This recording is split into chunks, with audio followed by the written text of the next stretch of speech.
Assalamu alaikum, të dashur miq, të nderuar dëgjues e shikues të radio televizionit. Pendimi mirë se erdhët në emisionin Drita e së Vërtetës. Mirë se erdhët edhe sonte në radio televizionin Pendimi dhe në kohën e terminin e rezervuar për këtë emision. Ju përshëndes, unë Avni Lugeshi që do t'jem me ju së bashku me hoxhën e nderuar Fadil Musliu, të cilin edhe sonte e kemi së bashku. Assalamu alaikum. Aleikum salam wa rahmatullah. Mirë se erdhët edhe njerë, faleminderit. Që gjetëm, Allah shpëndet. Amin. Të dashur shikues të nderuar miq e dëgjues të radio televizionit Pendimi. Ky edicion zgjat prapërsisht deri në ora 21:30 minuta dhe është i drejt për drejt e në pjesën e parë të programit si zakonisht trajtohet një temë e veçantë për çdo edicion. Edhe sonte si temë e kemi marrë për trajtim në pjesën e parë bazat e moralit në Islam. Është temë të cilën do ta trajton Hoxh Fadil Musliu në minutat e para të programit, më pas në pjesën e dytë do të jemi në komunikim. Kështu që pa humbur kohë, menjëherë po nisim me trajtimin e kësaj teme dhe më pas vazhdojmë me rrjedhën tjetër të programit. Bismillahirrahmanirrahim. Alhamdulillahi rabbil alamin. Wassalatu wassalamu ala al-mab'uthi rahmatan lil alamin. Nabiyyina Muhammedin wa ala alihi wa sahbihi wa sallim wa man tabi'ahu wa tabi'ahum bi ihsanin ila yawmiddin wa ba'd. Allahun e madhruar e falenderojmë, vetëm atij mbështetemi dhe vetëm prej Allahut ndihmë dhe falje kërkojmë. Paqja, mëshira, bekimet dhe lavdatat e Allahut qofshin për të dërguarin ton të fundit, Muhammedin alayhi salatu wassalam, për familjen e tij, për shokët e tij dhe për të gjithë ata besimtar musliman që me besnikëri e pasojnë rrugën e tij deri në ditën e gjykimit. Të nderuar vëllezër dhe motra, të nderuar besimtar kudo që jeni dhe ngado që po na ndiqni në këto momente, ju përshëndesim me përshëndetjen islame. Assalamu alaikum wa rahmatullahi wa barakatuh. Falenderojmë Allahun Teala që na ka mundsuar të takohemi prapë sonte së bashku në takimin e radhës dhe për një kohë të shkurtër në pjesën e parë të këtij emisioni do të trajtojmë bazat e moralit apo bazat e edukatës së mirëfillt të besimtarit musliman. Sigurisht se për çdo punë Allahu te baraka wa taala ka vendosur rregulla, ka vendosur parime dhe na ka dhënë udhëzime, na ka dhënë mësime të cilat nëse ju përmbahem do të jemi të shpëtuar edhe në këtë botë dhe në botën tjetër. Janë mësime këto hyjnore që Allahu te baraka wa taala i ka bërë për të mirën e njerëzve në përgjithësi, por për të mirën e besimtarëve në veçanti. Dhe tëra të mirësi që ka dhënë Allahu te baraka wa taala e ka jetësua apo e ka manifestuar në përditshmëri i dërguari i tij i fundit Muhamedi alayhi salatu wassalam. Dhe dietarët islam nga gjeneratat e hershme kanë thonë katra janë nga bazat e edukatës apo nga bazat e moralit e islam të përkryer, të përsosur ashtu që ka manifestuar, që ka promovuar pejgamberi sallallahu alaihi wasallam. Pra katër baza, katër shtylla i ka vendos vetë pejgamberi sallallahu alaihi wasallam. E para për këtyre shtyllave është zemra e shëndosh, zemra e mirë. Zemra e shëndosh, zemra e mirë është çka? O shtyllë për shtyllave të moralit të mirëfillt, të moralit islam. Për ata pejgamberi alayhi salatu wassalam ka thënë la yu'minu ahadukum hatta yuhibba li akhihi ma yuhibbu li nafsihi. Nuk ka besuar asnjëri prej jush derisa të mos e don për vëllaun e tij ato që e don për vetvete. Nuk ka besuar asnjëri prej jush është për qëllim, nuk ka besuar me besim të plot, me besim të kompletuar, sepse besim ka sigurisht, mirë po nuk e ka askush besimin e plot, besimin e vërtet, derisa të mos e don për vëllezërit e tij besimtar musliman ato që e don për vetvete. Pra ky është rregull. Dhe ky rregull çka ta përmirëson, ta përmirëson zemrën. Ky rregull çka jep gjallëri zemrës, jep kurajo, jep vullnet zemrës për punë të mira, që do të thotë se njeriu nuk mendon ndryshe për të tjerët, vetëm se ato të mirën që mendon për veten e tij. Andaj kanë thonë dietarët islam se kjo është një shtyllë apo një bazë prej bazave të moralit të besimtarit musliman, me dashur për të tjerët atë që e don për veten tënde. Sepse na jemi të sigurt se Allahu te bareke ve taala ka caktuar gjithçka çka është e nevojshme për ne, dhe nëse dikush arrin sukses në jetë, nëse dikush arrin pozitë, nëse dikujt i jepet dije e madhe, apo i jepet pozita, apo i jepet familja e mirë, apo i jepet pasuria, autoriteti, do të me kuptue se ajo është për shkak se Allahu atij ka caktuar atë. Po dhe nëse ty t'jep Allahu, është për shkak se Allahu ka desht me zgjedhë më të mirën për ty. Që do të thotë?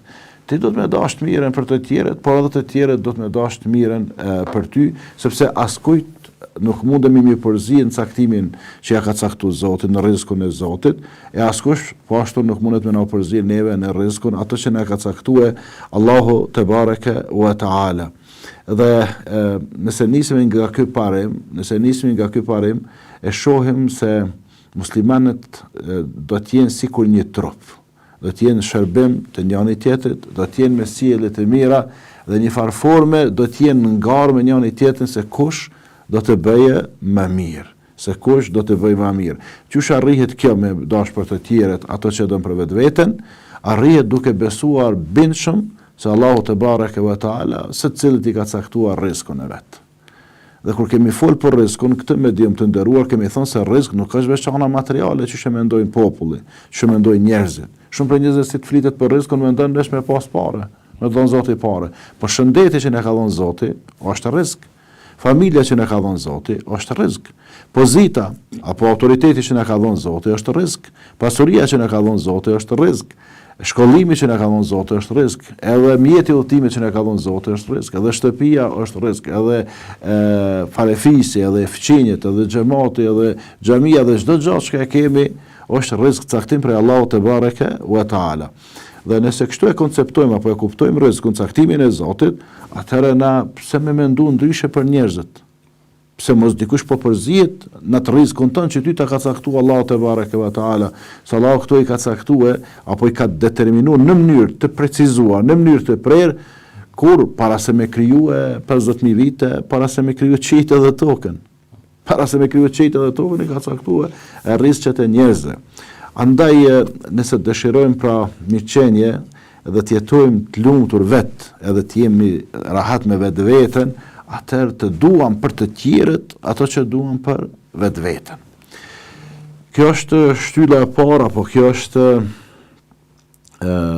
baza e parë për një moral të mirë që tregon çka zemrën e mirë, apo që tregon se zemra është e shëndosh. Sepse zemra e mirë, zemra e shëndosh, nuk e dëshiron të tjerëve diçka tjetër, vetëm se ato që është e mirë.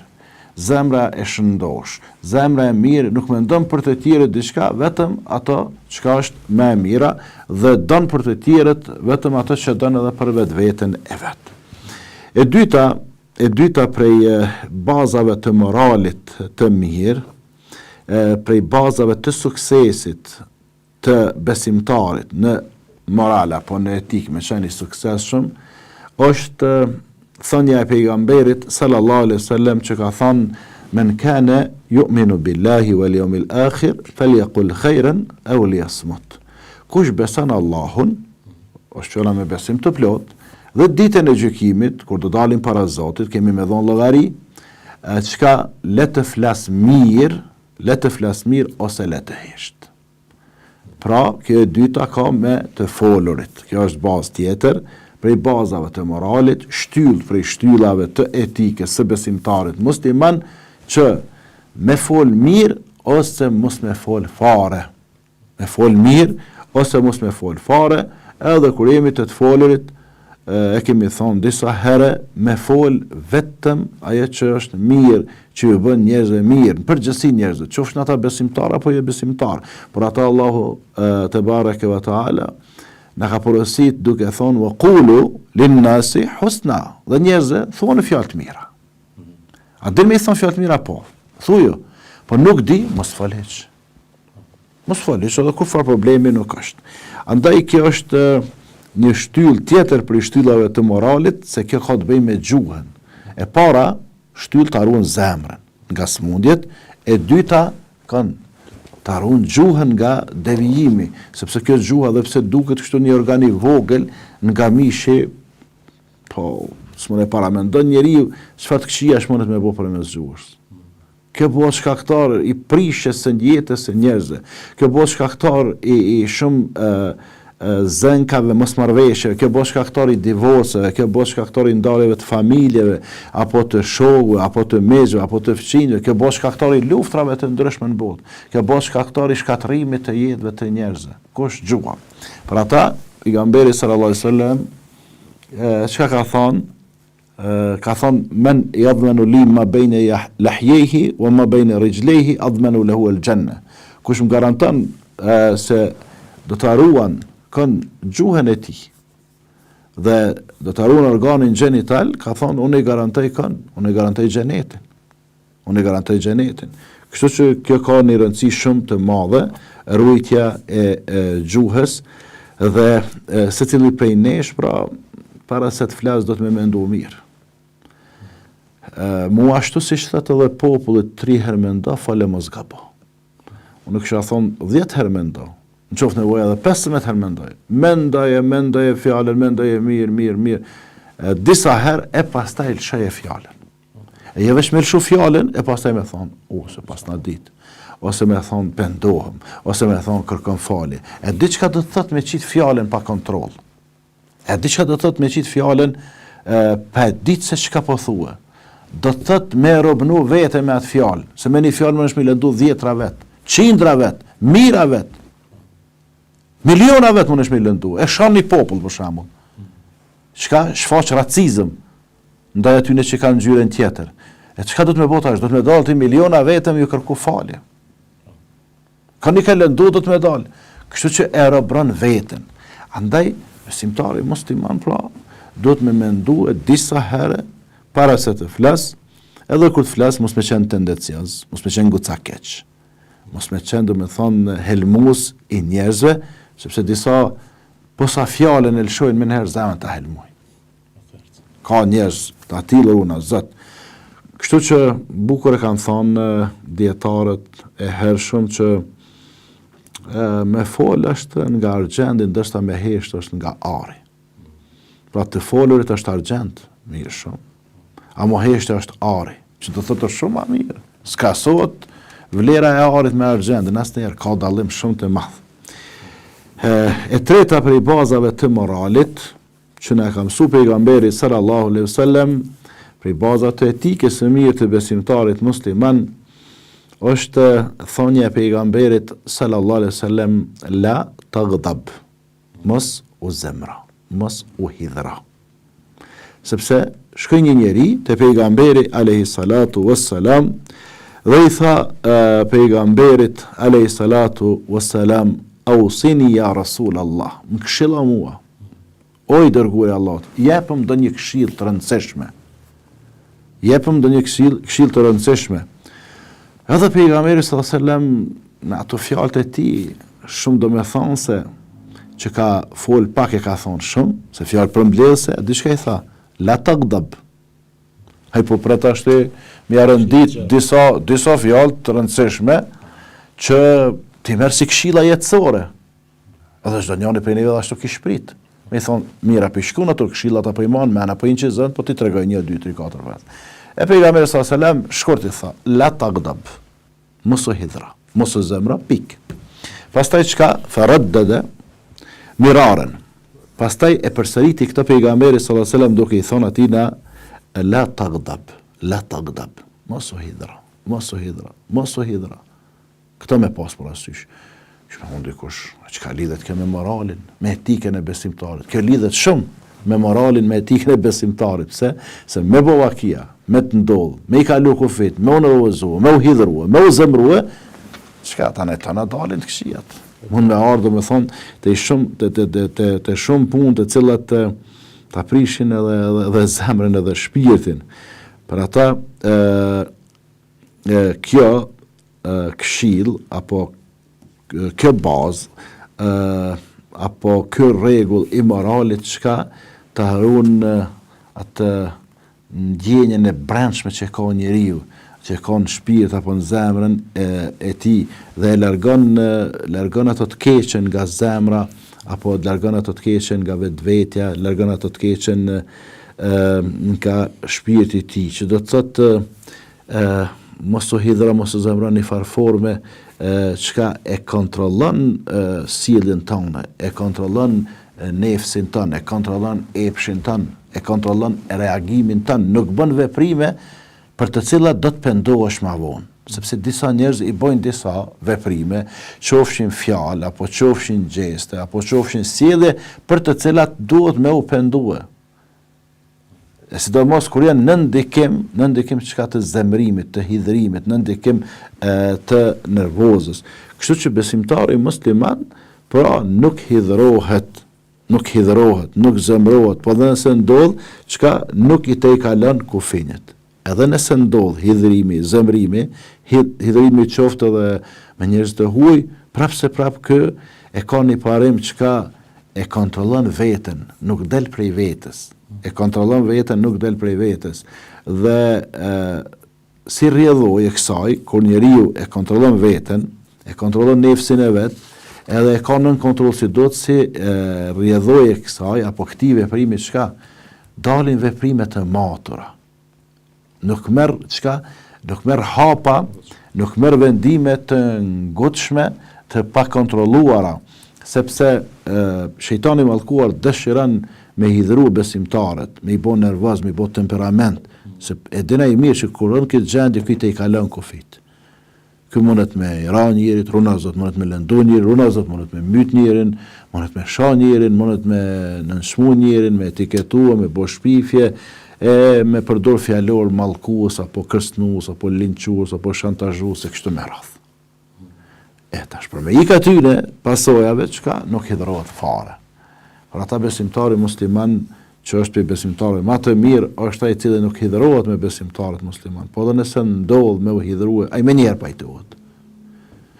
Nuk mon inate, nuk ka njëri te ka njëz, njëri me teke, me huje, mirë po çka është i sinqert, është zemër hapur, e pranon edhe mendimin ndryshe, apo ide ndryshe, i pranon edhe kanë vrejtjet, kritikat apo çfarë do të qofshin, por edhe është i vetëdijshëm se mundet gjatë jetës me u përballë edhe me njerëz të pa kompromis, me ta smonesh mu marrë vesh, po ky prap nuk i te i kalon kufit që i ka vendos Allahu dhe i ka vendos pejgamberi sallallahu alaihi wasallam, dhe kë nuk hidhrohet me besimtarët, po dhe nëse ndodh hidhrimi kë çka pajtohet me nerë, kë s'mbani natë, nuk mban huje.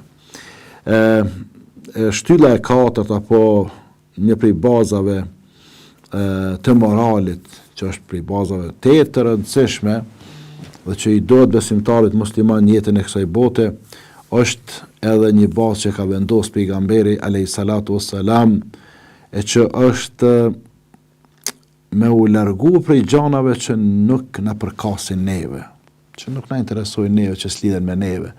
Kjo e ka përmbledh bukur pejgamberi sallallahu alaihi wasallam, ku ka thonë: min husni islamil mar'i tarkuhu ma la ya'nih. Prej islamit të mirë, prej fesë mirë, të besimtarit është me i lanë gjanat që nuk i përkasin atij. Me i lanë gjanat që nuk lidhen me ta, me i lanë gjanat që si interesojnë. Dohet çka me marrë me gjanat të rëndësishme, me gjanat që janë në interesin e përgjithshëm, në dobinë e përgjithshme, jo me marrë me veprimet individuale apo veprimet me thonë të izoluara, ku e dini çka ndodhin, të cilat nuk të bojnë dobi. Pra me kuptu këtë mirë është shumë rëndësi. Pra prej islamit të mirë, të besimtarit është me i lanë gjanat që nuk të përkasin ty, i lanë gjanat që nuk lidhen me ty. Dhe kjo shtylla, apo kjo bazë, ta mëson çka me u largue prej gjënave të cilat janë të panevojshme. Për shembull, me u largu prej shikimit në gjërat e panevojshme, shikimit tepruar. Dikush interesant si të zgjohet me ngjes, tash let me di çka po ndodh në botë. Në telefon nuk lën sen pa shikuar, po pse morë vëllaut, a këtë botën do me përcjell. Pse ky shikim i tepërt?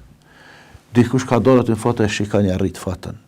Ja shikon familjen, ja shikon ata shokët, ja shikon këto, ja shikon ato, çka lidhet Allah. Dikush tjetër u feju, tash me u interesu me kanë u feju. Sa vjeti ka kë, sa vjeti ka ajo, a kon ky feju, a kon ajo feju, a kanë pas mi, a kanë pas dore, po çfarë po të intereson më në vëllai? Pse ky interesimi i tepruar? Pse po shikon këto gjëra? Ka lënë, nashtash me familje të ndajtë aty në bord vetin, apo në banesë, apo diku, ka lënë dikush, me shikua. Kush kaloj? Hyn dikush, ndërtes, kush hyni, del dikush, kush duel. Takon dikon me dikon, i lidh gjana. Pse mora ky po rrin me këto? Interesohet. Po çka po të intereson me kon po rrimën e vllone? Çka po të hin ty në xhep? Pra, shikimi i tepruar, çdo sen nuk lën sen pa ik, mundohet pak të se ikon senet, po mundohet. Andaj, me shiku ato gjona që të përkasin ty të i shikon, veç ato që janë të interesit për gjithshëm. Që ka hajrë të me i shiku, me u intereso për to. Kjo shtylla, po kjo bazë, çka ta mundësan me u largu prej dëgjimit të tepërt. Dikush interesant mundohet me dëgju për kej kush çka ka thonë, për cil mediat, cili medium tha kështu, tjetri kështu, një pa lajme, dy pa lajme, tre pa lajme, po pse duhet ti me dëgju për shembull kryetarin e shtetit 10 herë në ditët, ose kryeministin, ose ministrin, ose ato, ose këto, pse duhet ti me dëgju për kejt të shoh këta që shpe transmetojnë dhe ma në lajmin. Ti shoh ata, i dëgjon krejt me vëmendje, i dëgjon deklaratat e njerëzve të mençur, po i dëgjon edhe të budallëve, i dëgjon edhe atyne që ka interes, edhe atyne që s'ka interes, po çfarë i dëgjon më rëzën njani që ka flet. Ka dal njani, o bo viral, se po bërtet mal, këta me dëgjume. Ai po bërtet. Si me konkavë bërtet, veç bërtet, kat. O boj njërë me ata. Ka dal njani, pse i ka muskujt tash, mu interesu, çka po thet ai. Ka dal njani me bo atë tjetën. Kjo çka të ndihmon me u largu prej dëgjimit të tepërt. Kjo të ndihmon me u largu prej fjalëve të tepërta. Çka mos me fol diçka përveç se ajo që përket ty, që lidhet me ty. Jo me teprimin në fjalë, sepse teprimi në fjalë ma shumë është cilësi e njerëzve jo të formuar, jo të ngritur kështu fetarisht dhe intelektualisht. Ma shumë atë cilësi e fëmijët flasën, e ke pa, si të zgjohen, e kanë energjinë. Si të zgjohen me njëherë, pa ndalë kur në shkollë të fole, mas shkollës të fole, me prind të fole, deri sa më të dërmohen, vjen bramja ora 18, 19, 20 gjumi. A më po një 10-12 orë ata kur s'nalen ishë. Kur ata nuk kanë pikë edhe presje. E nuk është këtë cilësi e të rritërve, se edhe ata kur të rritën pjeken edhe e ndryshojnë qasjen. Andaj,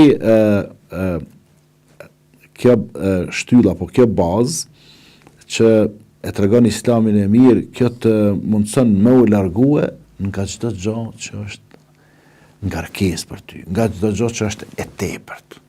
Pra shikimi i tepërt, dëgjimi i tepërt, foljet e tepërt, interesimi për gjëra që nuk na përkasin i tepërt, se për gjëra që na përkasin është në rregull, edhe qasja e tepërt ndaj çdo gjëje. Sa që çka do që do në zhvillim, një gomë kerët i ka pëlsit dikujt komunikacion, ky thot pe dha mendimin tim pse ka ardhur drejt e pëlsitja e gomës. Po kush po të pyet marrë vëlla ty? Ndodh një ndeshje, ky as nuk është inxhinier i komunikacionit, as nuk është nga organet që mbajnë renin, nuk është për policëve, as nuk është në farë institucione, as nuk është në farë faktori, tash edhe kë pe analizoj tek shyri se ky i ran kiton, ky pas ka pas. Pse po flet Allah, çka po interesohesh tu, pe tepron? Jo, pe dha mendimin temën për këtë ndeshje. Luhet një ndeshje, po dal tash ndeshje të futbollit. Tash pse në ekip me renomen, ndërkombëtare, tash kë më ças, e me analiza, e me dhënë mendimin, e me bë spekulime, ka mundësi se na veç mendojmë, sidomos popujt e Ballkanit, që si farë spekulimesh, ka shit lojën. Thu se është aty Liga e 3 e Kosovës që po shitet loja. Jo më rëvla, aty ka një sistem tjetër. Tani janë nisë me analizue lejtarë, tani janë nisë me analizue refere, tani vendimet e varit, tani këtë dyone, për çka vëllai, pse këto detajizime kështu? Tha dikush unë jam detajist. Jo, detajist të tepruar. Ti nuk je detajist, po ti je teprues që e tepron. Kështu që teprimi, nëse gjendet tek besimtari musliman, sjell çka, sjell dëshpërim, sjell lodhje dhe sjell humbje të vullnetit, të energjisë edhe të pozitivitetit të besimtarit. E dërmon njeriu. Kështu që nuk do të më teprue, sepse ke bjen ndesh në kundërshtim me normat, me rregullat e moralit apo me rregullat e etikës së besimtarit musliman. Këto katra janë baza apo janë shtylla të një morali të qëndrueshëm, të një morali të mirë, të cilat i ka përmbledh kështu me 4 thonje pejgamberi sallallahu alajhi wasallam, derisa në literaturën islame e gjejmë diku në për libra që dietarët kanë thonë 4 hadithe janë shtylla të moralit, shtylla të etikës apo të edukatës së besimtarit musliman, kanë përmend për aty në 4-ve këto 4 thonje të pejgamberit sallallahu alaihi wasallam. Allahu na bof neve edhe ju për aty që kanë edukat, që kanë etik, që kanë moral të mirë, edhe na bof për aty që i marrim dhe vendosëm këto 4 shtylla apo këto baza të moralit në jetën tonë, jo vetëm i dëgjue edhe mos me përfitu për tyne, po çka me i dëgju me vëmendje edhe me i jetësue, me i fut në praktik në jetën tonë, në përditshmërinë tonë. Allahu na ndihmoft, Allahu na uzoft dhe me qenë të moralshëm, Allahu na mundsoft, walhamdulillahi rabbil alamin. Amin. Allahu shpërbleft.